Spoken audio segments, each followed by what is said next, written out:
Assalamualaikum warahmatullahi wabarakatuh. Kami dari kelompok Formati IoT ingin menjelaskan tentang smart home device berbasis IoT. Perkenalkan, nama saya Reva Sabrina Nabila Ridwan dan teman-teman saya yaitu ada Indah Resti Fauji, Lady Maharani Lauren, Malika Diva Fitria, Nadia Rosalina, dan yang terakhir ada Salsabila Samia. Di sini kami akan menjelaskan rangkaian yang kami pakai. Ini merupakan rangkaian yang telah kami buat. Di sini ada breadboard, lalu ada Node MCU, lalu ada LCD, lalu di sini ada resistor. Selanjutnya ada LED di bagian merah ini, lalu ada sensor DHT, lalu ada kabel male to male, yang terakhir ada kabel male to female. Pada rangkaian ini, kita dapat mendeteksi suhu ruangan, mendeteksi lampu hidup atau mati, lalu data monitoring tersimpan di dalam database MySQL, data action terlihat di LCD monitor, dan yang terakhir, data termonitoring di web monitoring berbasis PHP.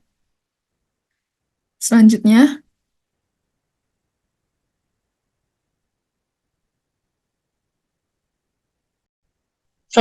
masuk kepada rangkaian kode pada Arduino.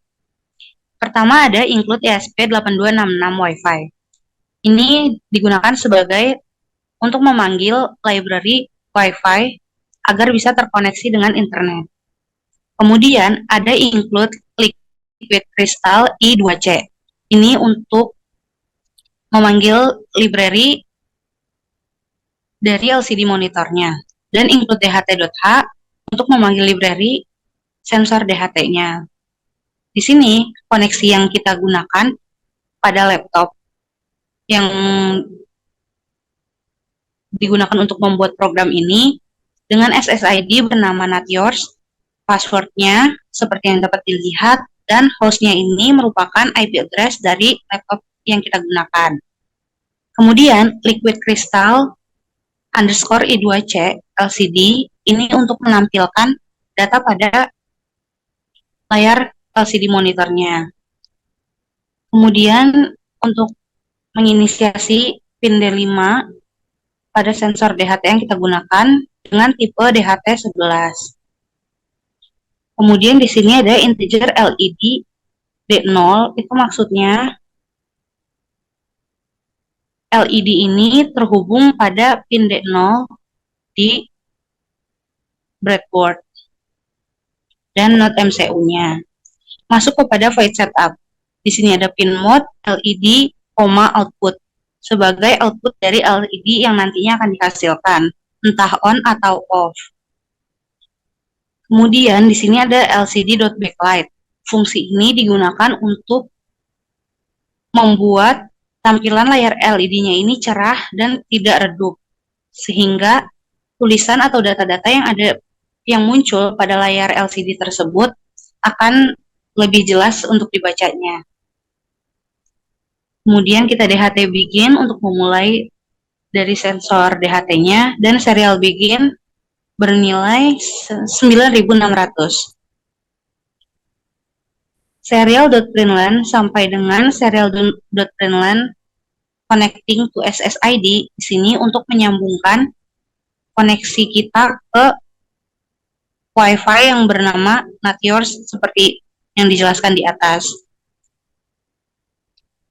Kemudian kita memulai Wi-Fi tersebut dengan Wi-Fi.begin SSID, password.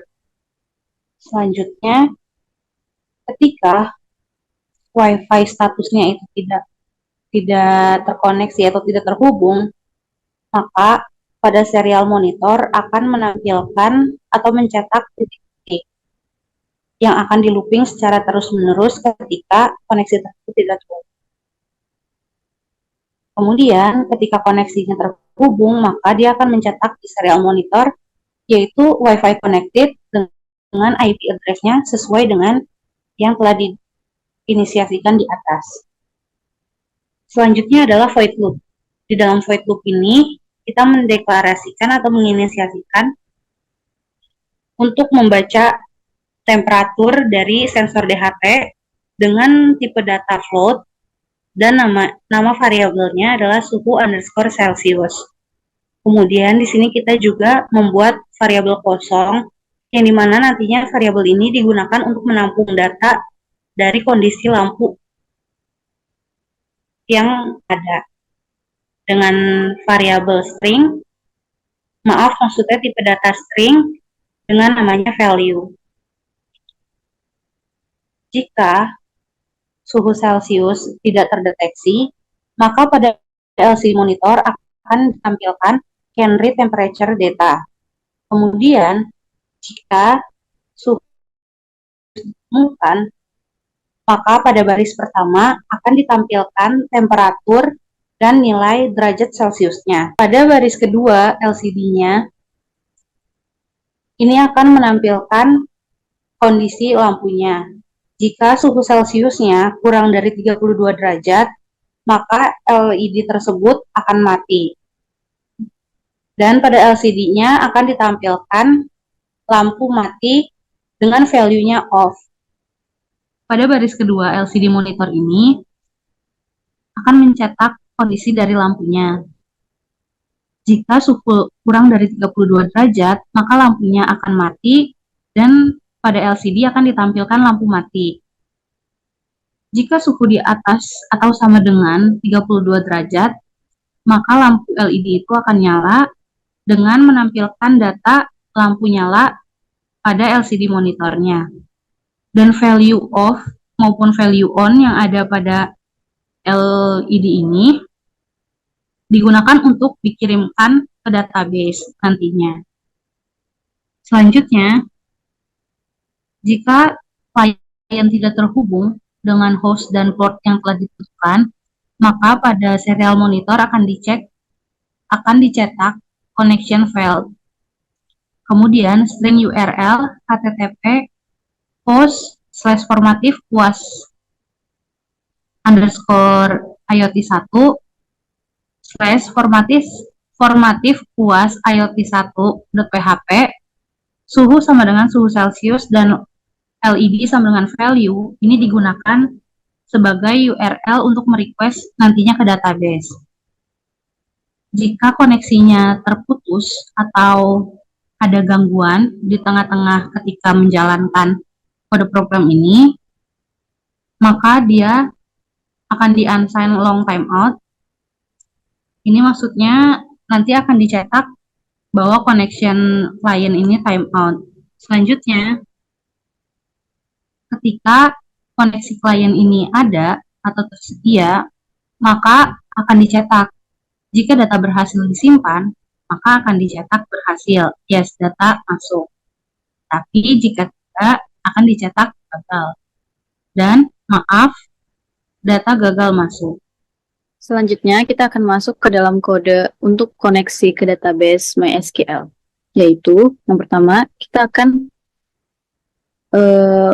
mendapatkan kondisi, di mana kondisi yang pertama yaitu jika kita mendapatkan request URL berupa data suhu dan LED, maka kita akan membuat koneksi ke database.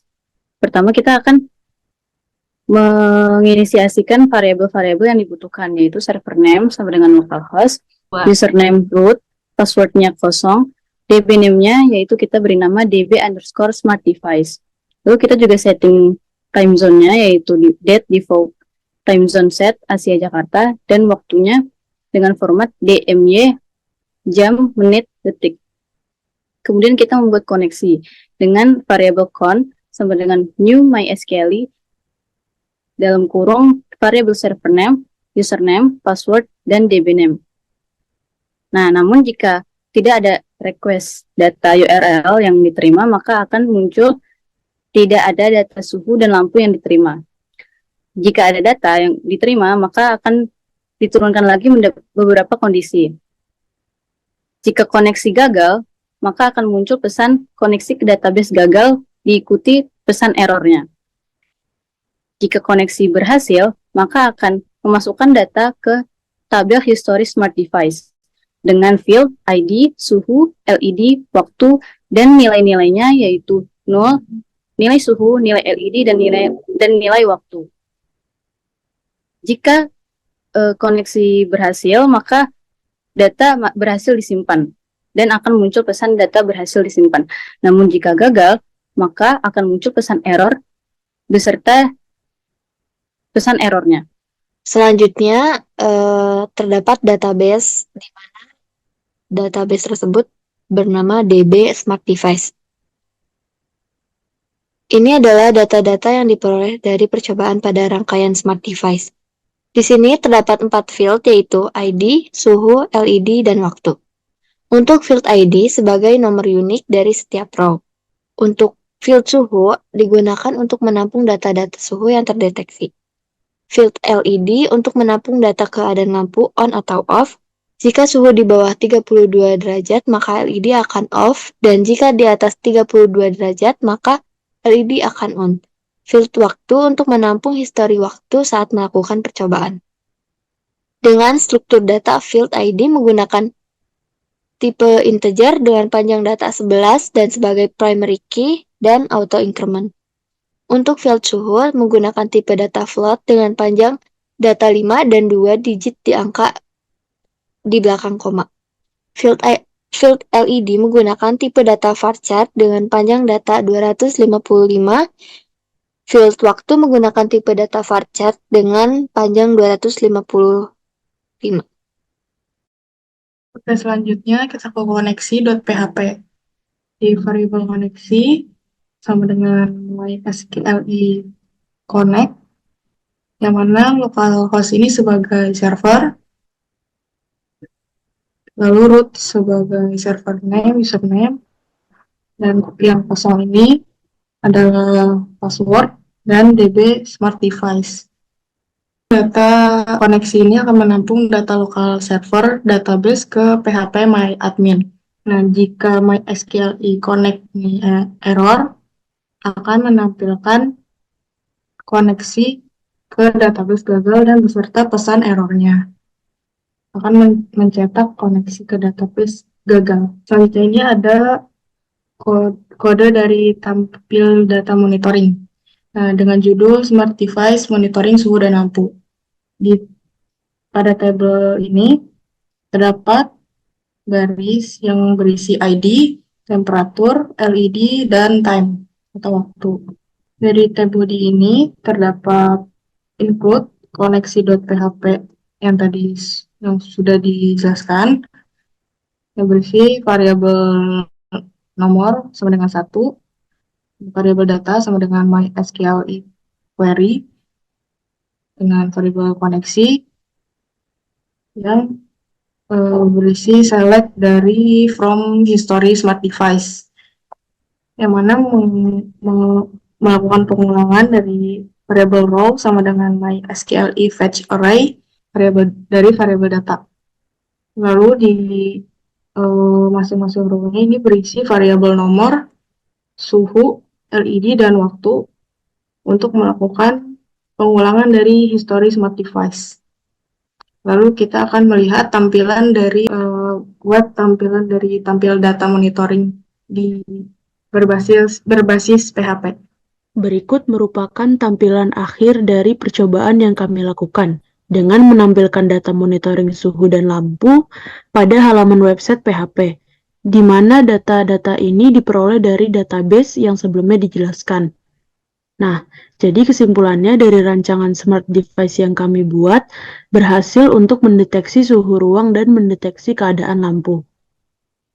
Sekian pemaparan dan demonstrasi yang kami buat, kurang lebihnya mohon maaf. Wassalamualaikum warahmatullahi wabarakatuh.